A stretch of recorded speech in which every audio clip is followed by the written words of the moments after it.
First contact and deception.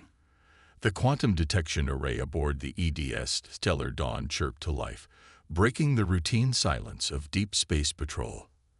Admiral Reiko Tanaka lifted her eyes from the status reports she'd been reviewing, her expression shifting from routine boredom to focused attention. After 20 years in the United Earth Defense Force, she knew that unexpected signals rarely brought good news. "Report," she commanded, her voice carrying the weight of authority earned through countless missions beyond the solar system. Lieutenant Marcus Singh's fingers danced across his console, dark eyes narrowing as he analyzed the incoming data. "Unknown signal pattern. Admiral, it's structured, definitely artificial, but unlike anything in our database." The bridge crew held their breath. Humanity had spent centuries wondering if they were alone in the universe. Now, in 2184, they might finally have their answer. "Origin point?" Tanaka asked, maintaining her composed demeanor despite the gravity of the moment. "Approximately 3.2 light-years from our current position, bearing 047 Mark 223, Singh responded. "The signal appears to be an invitation of sorts. Mathematical sequences that suggest a meeting point." Admiral Tanaka stood from her command chair, straightening her uniform as she approached the main view screen. The signal data scrolled across it, a complex dance of numbers and patterns that somehow felt both alien and familiar. "Send word to Earth Command," she ordered, "and begin preliminary first contact protocols. We may have just made history." Within hours, the Stellar Dawn's findings had Earth's governments in an uproar. The United Earth Council convened an emergency session, and after heated debate, they'd reached a decision. Admiral Tanaka would lead the first contact mission. Her experience, judgment, and diplomatic skills made her the ideal candidate. The meeting coordinates led them to a binary star system, where they encountered the Nexeri, a spacefaring civilization that appeared centuries ahead of humanity in technological development. Their ships were massive crystalline structures that seemed to defy the laws of physics, gliding through space with impossible grace. The Nexeri themselves were tall, ethereal beings with iridescent skin that shifted colors with their emotions. Their ambassador, First Speaker Zorax, greeted the human delegation with what appeared to be genuine warmth and curiosity. "We have watched your species with great interest," Zorax explained through their universal translator. "Your rapid advancement from primitive technology to space travel is unprecedented." Admiral Tanaka noticed something in Zorax's tone, a slight hesitation, perhaps, but she maintained her diplomatic smile. "Humanity has always been driven to explore and understand the universe around us." The initial meetings seemed productive. The Nexeri shared stories of their civilization, their achievements, their supposed desire for peaceful coexistence. But Dr. Navian Patel, the Stellar Dawn's chief xenobiologist, noticed discrepancies in their behavior. "Their body language doesn't match their words," he confided to Tanaka during a private briefing. "They're hiding something." Tanaka had reached the same conclusion. The Nexeri's questions about Earth's defenses, their careful probing about human military capabilities, the way they dismissed certain technological achievements as quaint, it all painted a picture that set off warning bells in her mind.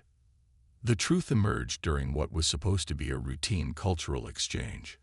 Lieutenant Singh, monitoring communications from the Stellar Dawn, intercepted encrypted transmissions between the Nexeri ships. Working with the ship's AI, he managed to decrypt fragments that confirmed their worst fears. "They're not here for peaceful contact," Singh reported, his voice tight with concern.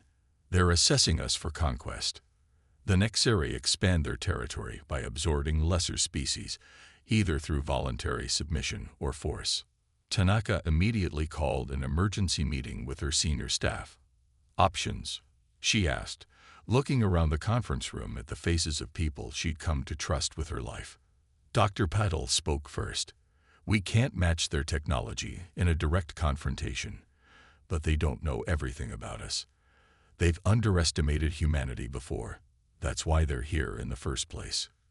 Commander Rashid added, Their scans haven't detected our quantum shield technology or the new fusion weapons. We've been keeping those systems powered down as per first contact protocols. A plan began to form in Tanaka's mind. The Nexaries' arrogance could be their weakness. They saw humans as primitive, barely worth noting except as potential servants to their empire. That misconception might give Earth the edge it needed. She opened a channel to the Nexari flagship. First Speaker Zorax, this is Admiral Tanaka. We've reviewed your proposal for cultural exchange. She chose her words carefully, knowing the fate of humanity might hang on what happened next. However, we must decline. Earth and her colonies will remain independent. Zorax's response was immediate and cold. Admiral, you misunderstand. This was not a request. Your species will submit to Nexari guidance, or we will be forced to take more direct action. Tanaka allowed herself a small smile. I was afraid you'd say that. She cut the transmission and turned to her crew. Battle stations, send the warning to Earth. Tell them that humanity needs to prepare for war. As the Stellar Dawn prepared to make its escape back to Earth, Tanaka knew they had little time. The Nexari would follow, confident in their superiority. But they would learn, as others had throughout human history, that underestimating humanity's resolve was a deadly mistake. The stars stretched into streaks as the Stellar Dawn jumped to FTL, racing to warn Earth of the coming storm. Behind them, the Nexari ships prepared for what they thought would be an easy conquest. They had no idea that they had just started a war that would shake the foundations of their empire. Pride before the fall. Commander Victor Santos stood at attention before the United Earth Council, his dress uniform pristine despite the exhaustion evident in his features. The council chamber, normally a place of measured debate, crackled with tension as he delivered his report on the latest diplomatic mission to the Nexari. They've given us an ultimatum, he stated, his Brazilian accent thickening with emotion. Submit to their rule within 7 Earth days, or face immediate military action. The councilors erupted in angry murmurs. Santos had spent the last month attempting to negotiate with the Nexari, trying to prevent the conflict that Admiral Tanaka had warned them about. But the aliens' arrogance had only grown with each meeting. They've expanded their demands, Santos continued. They now insist on permanent Nexari oversight of all human military installations and technological development.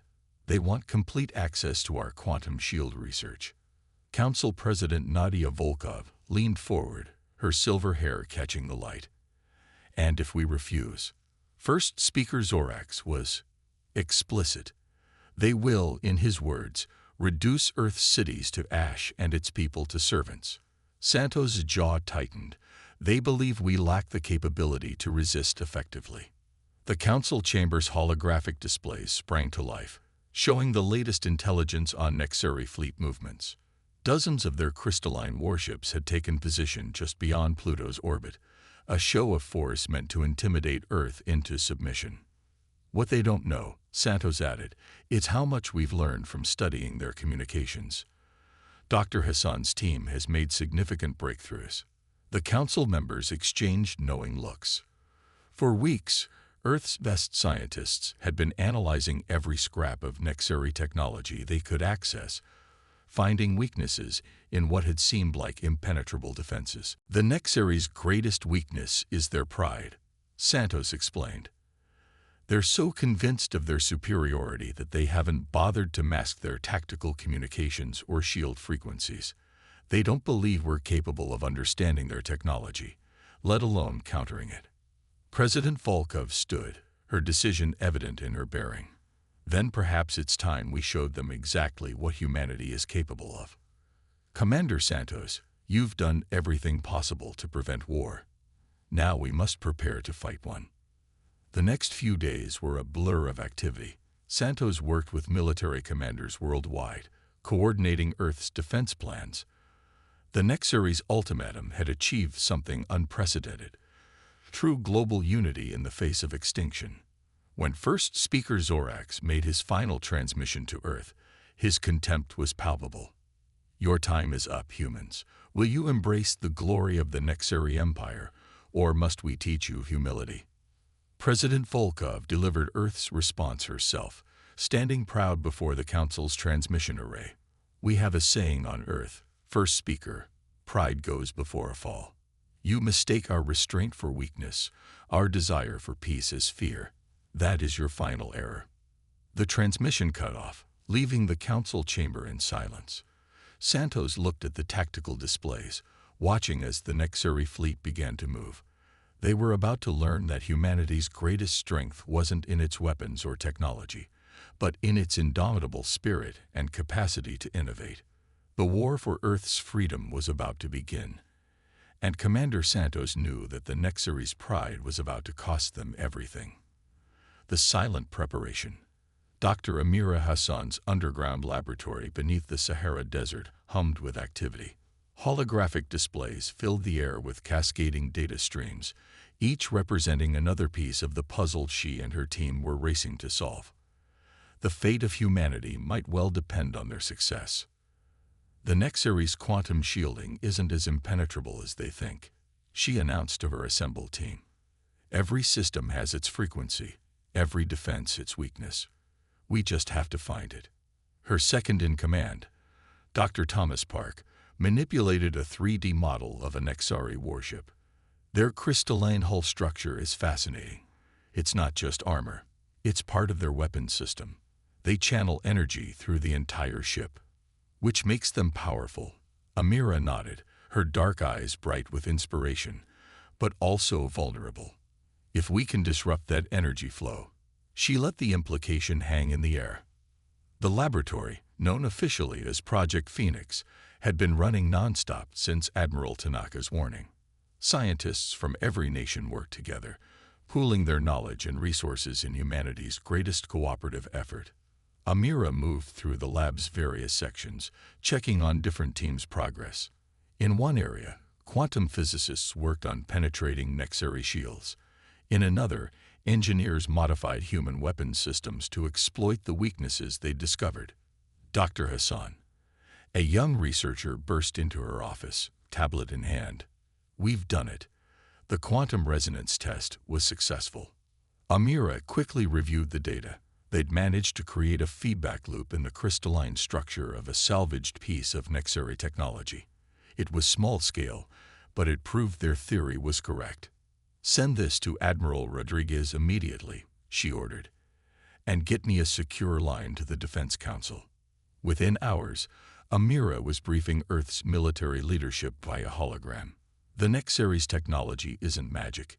It's science. Complex, yes, but understandable. And what we can understand, we can fight. She explained how their ship's crystalline structure could be turned against them, how their quantum shields had predictable fluctuation patterns, how their apparent invulnerability was an illusion built on technological advancement rather than fundamental superiority.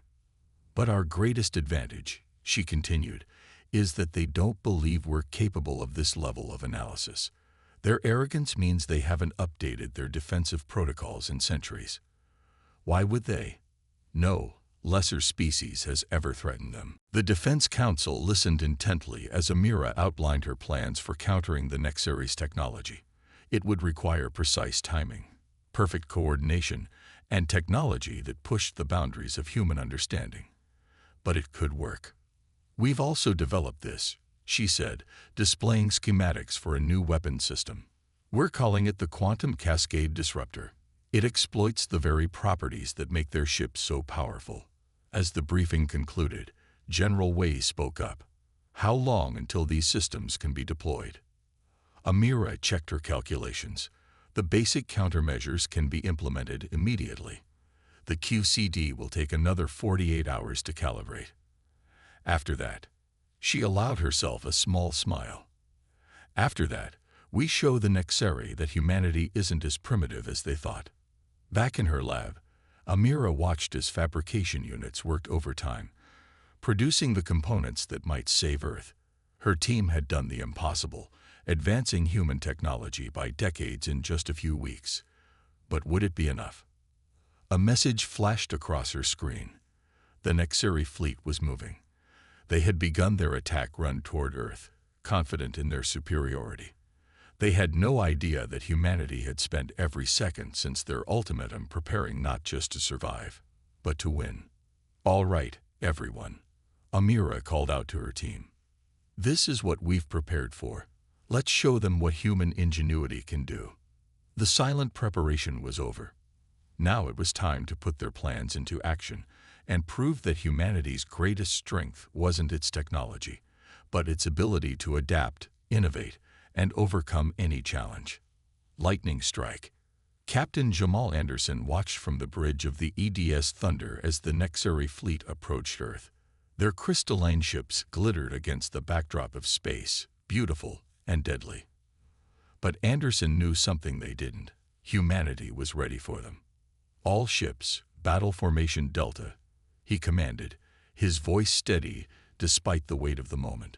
The human fleet, though smaller than the Nexari Armada, moved with precision into their predetermined positions. The Thunder, Earth's newest warship, carried Dr. Hassan's quantum cascade disruptor. It would only get one shot at this. They had to make it count. "Enemy fleet entering optimal range," reported Lieutenant Jennifer O'Malley, her fingers dancing across the tactical display. "They're maintaining their arrogant approach pattern, just as predicted." Anderson nodded grimly. The Nexari hadn't even bothered to adopt a defensive formation. Why would they? In their minds, this wasn't a battle. It was a punishment detail. "Open a channel to the Nexari flagship," Anderson ordered. When First Speaker Zorax's image appeared on the view screen, his iridescent skin rippling with disdain, Anderson allowed himself a small smile. "This is your final warning. Withdraw your forces or face the consequences." Zorax's laugh echoed through the bridge. "Your species' stubbornness would be admirable if it weren't so foolish. Perhaps after we reduce your cities to ash, you will learn wisdom." "Actually," Anderson replied, "we've already learned something important. We've learned that pride makes you predictable." He cut the transmission and turned to his crew. "All ships, execute Operation Thunderstrike." The human fleet burst into action. Ships that had appeared defenseless suddenly powered up advanced shield systems. Weapons that the Nexari scans hadn't detected came online. But most importantly, the Thunder's special weapon, the QCD, began its power-up sequence. "Nexari ships are responding," O'Malley reported. "They're moving to engage, exactly as Dr. Hassan predicted." The space between the fleets erupted in a spectacular light show as the Nexari opened fire. Their energy weapons, channeled through their crystalline hulls, lanced out toward the human ships. But instead of the easy kills they expected, their beams splashed harmlessly against quantum shields calibrated to their exact frequencies. "Return fire," Anderson commanded. "All ships, concentrate on the designated targets." Human warships launched their attack, using conventional weapons modified with Dr. Hassan's innovations. Rail guns fired projectiles that resonated at the exact frequency needed to shatter Nexari crystal armor. Energy weapons pulsed with modulated frequencies that overwhelmed their shields. The Nexari fleet's perfect formation began to break apart as ships exploded or spun out of control. Confusion spread through their ranks as weapons they had considered primitive suddenly proved devastatingly effective. "QCD at full power," Chief Engineer Parvati Sharma announced. "Ready to fire on your command." Anderson watched as the Nexari flagship moved into position, attempting to rally its forces. "Perfect. Target their flagship. Fire." The Thunder's special weapon activated, sending out waves of quantum energy that interfaced destructively with the Nexari ship's crystalline structure. The effect was immediate and catastrophic. Starting with the flagship, their mighty vessels began to break apart. Their own energy systems turned against them. "It's working," O'Malley exclaimed. "Their entire command and control structure is collapsing." Without their flagship's coordination, the remaining Nexari ships fell into disarray. Some attempted to retreat, others fought on individually, but their technological advantage had been neutralized by human ingenuity and preparation. All ships press the attack, Anderson ordered. Don't let them regroup. Show them exactly why they should have heeded our warning. The battle raged on, but its outcome was no longer in doubt. Humanity had turned the tables on their would-be conquerors, using their own arrogance against them. The Nexeri had expected to find a primitive species ready for conquest. Instead, they found humanity waiting with a carefully laid trap, ready to fight for its freedom with everything it had. Victory among the stars. Fleet Admiral Diana Rodriguez stood on the observation deck of the orbital defense station Olympus, watching as the last remnants of the Nexeri invasion force flowed into faster-than-light travel. The space around Earth was littered with the crystalline debris of their once mighty warships, a testament to humanity's unexpected victory. "Status report," she commanded, turning to face the holographic displays showing the aftermath of the battle. "The enemy fleet is in full retreat, Admiral," reported her tactical officer. "Of their original 300 ships, less than 50 managed to escape. We've captured 27 intact vessels, including a secondary command ship with their tactical database." Rodriguez nodded, her expression serious despite the victory. The battle had been won, but she knew this was just the beginning. The Nexeri Empire wouldn't take this defeat lightly. "What's the status of our fleet?" she asked. "We lost 38 ships, Admiral. Another 45 damaged but repairable. Captain Anderson's Thunder took heavy damage, but their QCD weapon performed beyond expectations. Dr. Hassan is already working on improvements based on the battle data." The Admiral smiled slightly. The Nexeri's greatest mistake had been giving humanity time to prepare. Those precious weeks between their ultimatum and the attack had allowed Earth to adapt and innovate in ways the aliens hadn't thought possible. A priority communication came through from the United Earth Council. President Volkov's hologram appeared before Rodriguez, her expression both proud and concerned. "Admiral, well done. But our work isn't finished. The captured Nexeri database contains troubling information. The Empire controls dozens of subjugated species across hundreds of star systems. Many of them have been watching this battle with great interest." Rodriguez understood immediately. "They've never seen anyone successfully resist the Nexeri, have they?" "No. And that makes Earth both a symbol of hope and a potential leader in what might become a much larger conflict. The Council has decided. We're not going to wait for the Nexeri to return with a larger fleet. We're taking the fight to them." The Admiral studied the star charts showing the extent of Nexeri space. The Empire had grown complacent over centuries of unopposed expansion. They had never needed to innovate, never faced a serious challenge to their superiority. Until now. "Transmit this message to all commands," Rodriguez ordered. "Operation Liberation is now in effect. All ships are to begin preparations for deep space deployment. We're going to show every species under Nexeri control that resistance isn't just possible, it's inevitable." Over the next few hours, Earth's surviving fleet began to regroup and repair. The captured Nexeri ships were studied, their technology integrated with human innovations. Dr. Hassan's team worked tirelessly to improve their weapons and defenses, while Commander Santos organized diplomatic outreach to potential allies among the subjugated species. In the Council chamber, President Volkov addressed the world. "Today, humanity faced its greatest challenge and emerged victorious. But our victory comes with a responsibility. We cannot stand by while other species suffer under Nexeri oppression. Earth will lead the fight for freedom among the stars." Rodriguez walked through the halls of her flagship, the newly commissioned EDS Liberty, preparing for humanity's first steps as a major galactic power.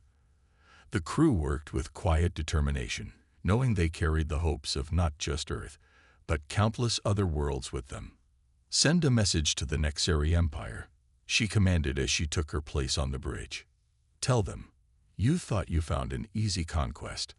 Instead, you awakened a force for change in the galaxy. Your empire of oppression ends now."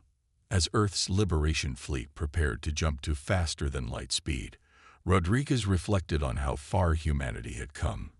From a species the Nexeri had dismissed as primitive to the champions of galactic freedom, all because they had underestimated humanity's greatest strengths, its unity in the face of threat, its innovative spirit, and its unwavering determination to remain free. The stars stretched into streaks of light as the fleet began its journey. The Nexeri had wanted to make an example of Earth. They had succeeded, but not in the way they intended. They had shown the galaxy that even the mightiest empire could fall when it underestimated humanity's resolve. The war for galactic freedom had begun, and humanity was leading the charge.